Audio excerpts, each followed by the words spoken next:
bal de Brecht. Alors la particularité du bal de Brecht, c'est que c'est la première pièce écrite par Brecht, c'est une pièce de jeunesse. C'est une pièce terriblement influencée pour Brecht par la lecture de Rimbaud, de la même manière que Claudel, quand il écrit Tête d'or, écrit presque sous perfusion d'une saison en enfer. Bâle, c'est finalement l'errance d'un poète qui pourrait être Rimbaud, qui rencontre sur son chemin un autre artiste qui s'appelle Eckhart, qui pourrait être Verlaine ou pas. La pièce que va monter Christine est la première version du bal. Il y a eu 5 versions. Bâle a été réécrit sans cesse tout au long de sa vie par Bertolt Brecht jusqu'en 1951. Et cette version-là, c'est la version de 1919.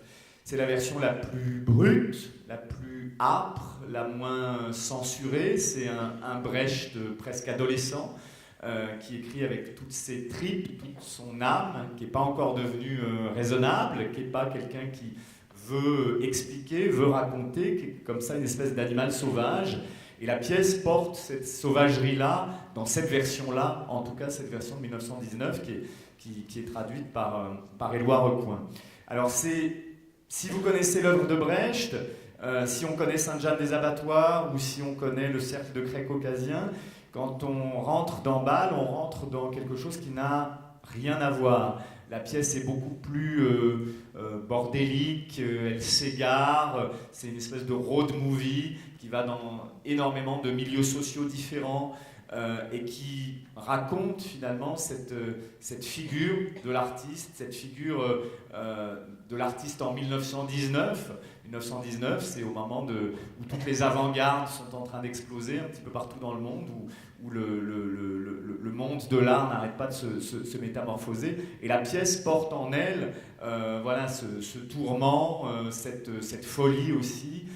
C'est une pièce dure, âpre, crue, mais très généreuse dans sa construction. Il y a énormément de figures.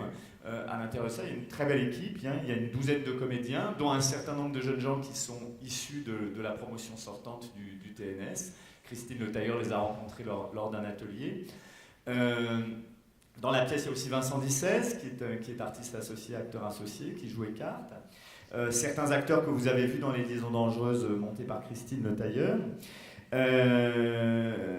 Christine a toujours eu 2 bras dans son travail de metteur en scène. Elle travaille sur le XVIIIe siècle. Elle a monté la Clos, elle a monté Sade. Elle est passionnée par ce type d'écriture-là. Et en même temps, elle a monté énormément de textes écrits dans l'Allemagne des années 10-20 du XXe siècle. C'est une période qu'elle creuse et qu'elle recreuse, qui est très importante pour elle.